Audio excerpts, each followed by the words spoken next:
കളഭം പെയ്യുന്ന കാനന നടുവിൽ കുടികൊള്ളുന്ന കലിയുഗവരതനെ പ്രണമിച്ചുകൊണ്ട് ഇന്നത്തെ സ്വാമി സംഘം ആരംഭിക്കുന്നു. ഏവർക്കും സ്വാഗതം.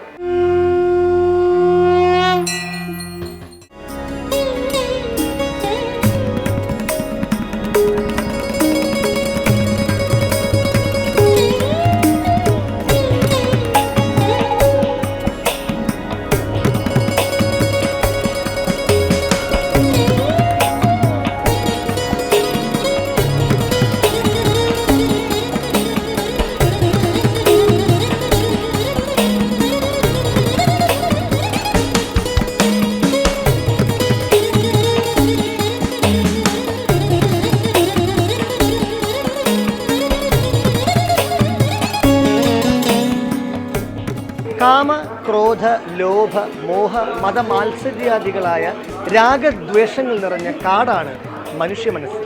അയ്യപ്പനാകട്ടെ ദോഷചിന്തകളെ നിഗ്രഹിക്കുന്ന വില്ലാളി വീരൻ.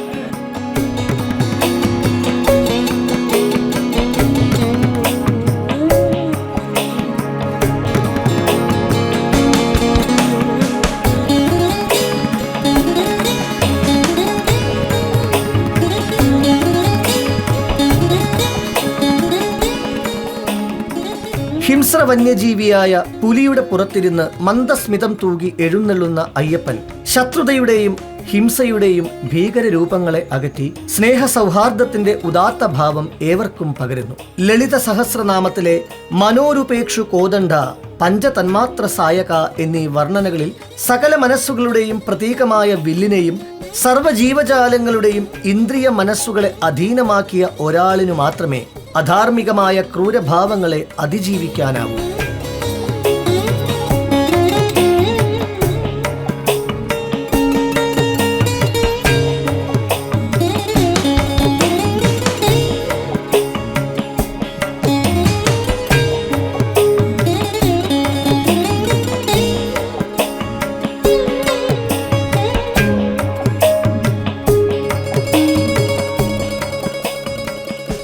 പുലി ചിത്തത്തിന്റെയും അമ്പും വില്ലും ഇന്ദ്രിയ മനസ്സുകളുടെയും പ്രതീകമാണ്. അമ്പും വില്ലുമേന്തി പുലിമേൽ എഴുന്നള്ളുന്ന അയ്യപ്പൻ ഇന്ദ്രിയാതീതമായ സത്യസാക്ഷാത്കാരത്തിന്റെ സന്ദേശവാഹകനാണ്. മാനസിക പൊരുത്തത്തോടും സഹവർത്തിത്വത്തോടും ഒരുമയോടും കൂടി അടിവെച്ചടിവെച്ച് ശരണഘോഷം മുഴക്കി കൂട്ടം കൂട്ടമായി അയ്യപ്പന്മാർ ശബരിമലയിലേക്ക് പ്രവഹിക്കുമ്പോൾ നാടൊന്നാകെ ഉണരുകയായി. ഭാഷ, വേഷം, ആചാരം, വിശ്വാസം, സങ്കല്പം, ജാതി, മതം തുടങ്ങിയ ഭേദചിന്തകളും വിഭാഗീയതകളും ഏവരും മറക്കുന്നു. എല്ലായിടത്തും ഒരേ വികാരം, ഒരേ ചിന്ത, ഒരേ ശബ്ദം: അയ്യപ്പൻ.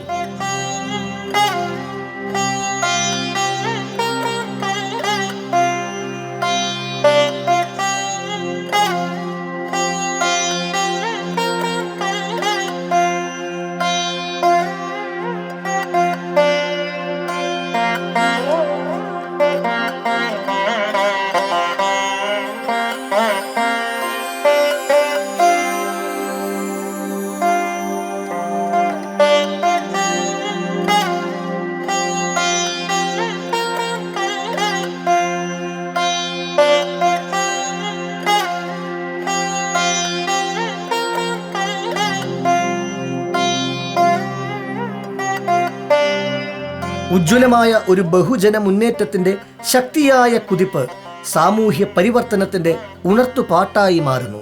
സ്വാമിയെ ശരണമയ്യപ്പ എന്ന നവാക്ഷരി മാനവ ഹൃദയങ്ങളെ ഇളക്കി മറിക്കുന്ന ഒരു അത്ഭുത ഘോഷമായി മാറുന്നു.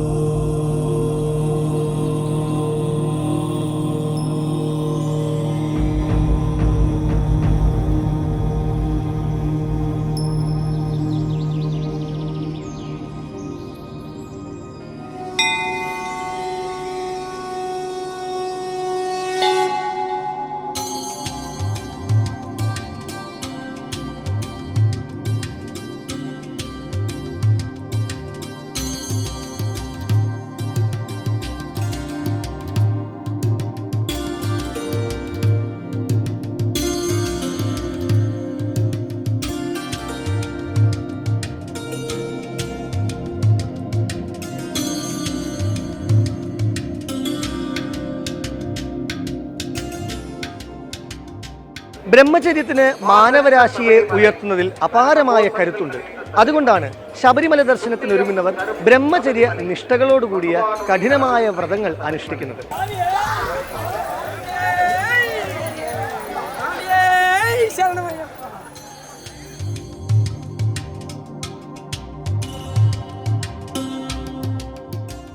വ്രതം ആരംഭിച്ചു കഴിഞ്ഞാൽ ത്രിവിധ കരണങ്ങളിലും ഭഗവത് സങ്കല്പത്തോടുകൂടി ഭക്തൻ ജീവിക്കണം. കുളി, ജപം മുതലായ അനുഷ്ഠാനങ്ങൾക്ക് വിഘ്നം വരുത്തുവാൻ ഇടയാകരുത്. ശുദ്ധമായ ഭക്ഷണം കഴിക്കണം. മനസ്സു പവിത്രമായി സൂക്ഷിക്കണം. ശരീര മനസ്സുകൾ യോജിച്ചെങ്കിൽ മാത്രമേ സാത്വിക ജീവിതം സാധ്യമാകൂ.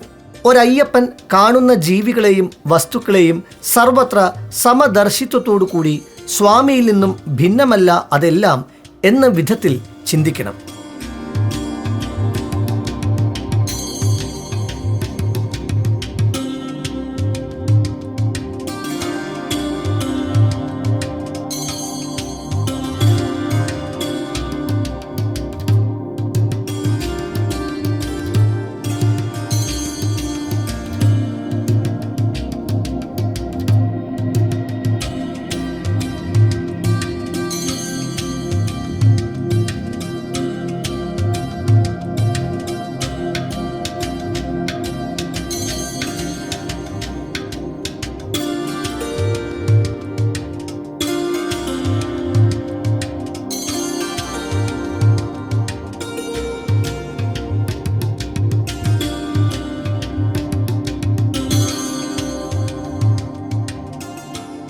ഏതൊരു സംഭാഷണത്തിൻ്റെയും പ്രാരംഭത്തിൽ സ്വാമി ശരണം എന്ന മുദ്രാവാക്യം ഉപയോഗിക്കണം. അയ്യപ്പന്മാരുടെ സംഘങ്ങളിലും ഭജനകളിലും എന്നു തന്നെയല്ല, സ്വാമി ഭക്തിപരമായുള്ള ഏതു കാര്യങ്ങളിലും സംബന്ധിക്കുന്നതിൽ ഉത്സാഹം കാണിക്കണം. ഏതു പ്രവൃത്തികളും സ്വാമിയെ മുൻനിർത്തി ഈശ്വരാർപ്പണ ബുദ്ധിയോടുകൂടി ചെയ്യണം. കെട്ടുമെടുത്ത് സ്വാമി ദർശനത്തിന് പുറപ്പെടുന്നതിന് വളരെ മുൻപ് തന്നെ ക്ഷേത്ര ദർശനം മുടങ്ങാതെ ചെയ്യണം. യഥാശക്തി ഗുരുപൂജ, അന്നദാനം മുതലായവ നടത്തുന്നതും ശ്രേയസ്കരമാണ്.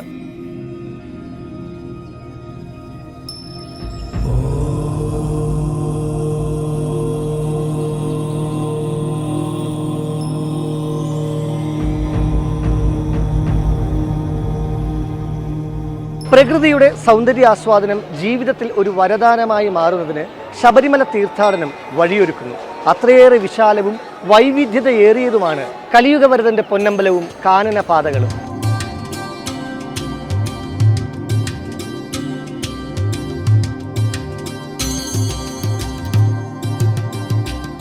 സ്വർണത്തിൽ തിളക്കം പോലെ സർവ്വ ഐശ്വര്യങ്ങളും ഭഗവാനിൽ കുടികൊള്ളുന്നു. ശക്തി ശക്തനിൽ നിന്നും അന്യമല്ല. സൂര്യനും അതിൻ്റെ കിരണവും പോലെ, പാലും അതിൻ്റെ വെണ്മയും പോലെ പലവിധ രൂപമായി കാണുന്ന സർവശക്തിയും ഭഗവാനും ഒന്നായിരിക്കുന്നു. ഐശ്വര്യവും ശക്തിയും പരമാത്മാവിൽ ചേർന്നിരിക്കുന്നു.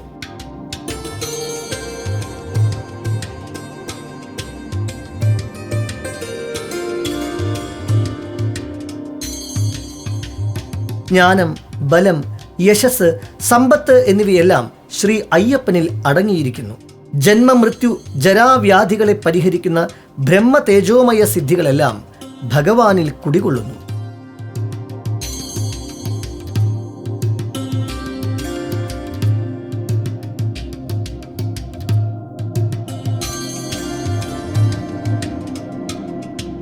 ഭഗവാനും ഭക്തനും ഒന്നാകുന്ന തത്വമസി പൊരുളിനെ വന്ദിച്ചുകൊണ്ട് ഇന്നത്തെ സ്വാമി സവിധം ഇവിടെ പൂർണ്ണമാകുന്നു. സ്വാമി ശരണം.